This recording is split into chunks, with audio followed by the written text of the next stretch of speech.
Ang topic ko ngayong hapon yung kaputahan ng PLDT. Wala na kasing hayop yung kumpanya na yan. Isipin nyo, ilang dekada na kaming mga customer ng putangin ng kumpanya na yan. Diba? Gano'n ka walang hiya, gano'n ka hayop. Saka nakakita, magda-downgrade ka ng plan dahil yung plan na binabayaran mo sobrang mahal na. Yung binabayaran namin yung 3899 na 15 Mbps download at 1 Mbps upload. Pero doon sa magdadalawang taon na naming sinubscribe yung plan na yan, minsan hindi lumampas ng 14 Mbps download at lumampas ng 0.9 Mbps upload yung nakukuha naming speed. At pinatan pa namin yung router na yung putang ng Jologs na router na binibigyan ng putang ng PLDT dahil sobrang Jologs ng PLDT router na binibigay nila. Diba napakahayop, diba?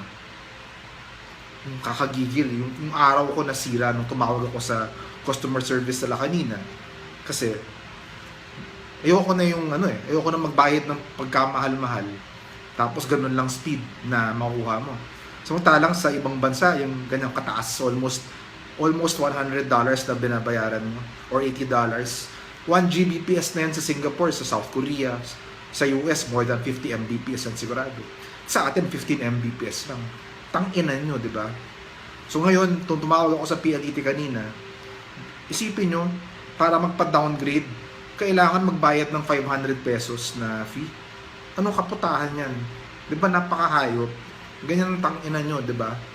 Hindi ko inaway yung rep kanina, kahit gusto ko awayin, hindi naman niya kasalanan. Pero yung mga patakaran ng putangin ng kumpanya na yan, grabe talaga, napakasalbahe, mga magnanakaw kayo. Saka I'm sure yung Globe, saka Smart, di na nalayo yan. Di ba? Saka yung nakita. Tapos makamiss ka lang ng 2 araw na hindi ka nakabayad dun sa sa monthly due date mo. Putangin na, puputulan ka na kaagad. Dapat putulan kayo ng ulo, mga putang ng executive kayo ng PLDT, mga putang ng hayop kayo. 'Di ba napaka bad trip.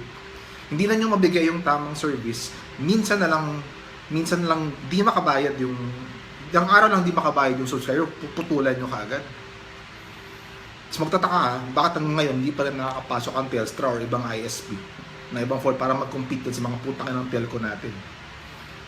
Grabe. Talagang kung isipin nyo, itong iyang martial law dyan sa Mindanao, dapat simula yan. Dapat magkaroon na ng talaga martial law buong Pilipinas para maturuan ng leksyon yung mga abusadong mga kumpanya na yan, ng mga pag-aari ng oligarch na wala nang ginawa kung hanapan ng paraan na pagkakitaan at kawawain ng mga middle class. But saka bakit kailangan ng 2-year lock-in ulit? Hindi ko maintindihan yun. Ba't kailangan mag-lock-in, nag-downgrade ka na dahil hindi ka na happy sa service, ila-lock-in ulit. Dapat i-lock-in kayo na, torture kayo, mga putang ina yun. Diba? Grabe. Nakakagigil.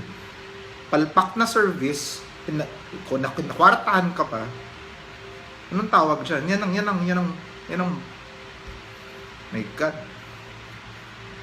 Tapos yung logo nyo ang pangit-pangit, Lapos kayo ng budget, di ba? Vicks, benta kayo ng Vicks Vaporub. Puch, tangina talaga. Wala akong wala talaga tangina kayo PLDT Sana magpalitan yung walang choice ng Pilipino, anong choice namin, di ba? Yung putangin na yan, DTI. Magkano binabayad sa inyo ng PLDT para payagan nyo yung ganyan kasamang kademonyo na service. Diba?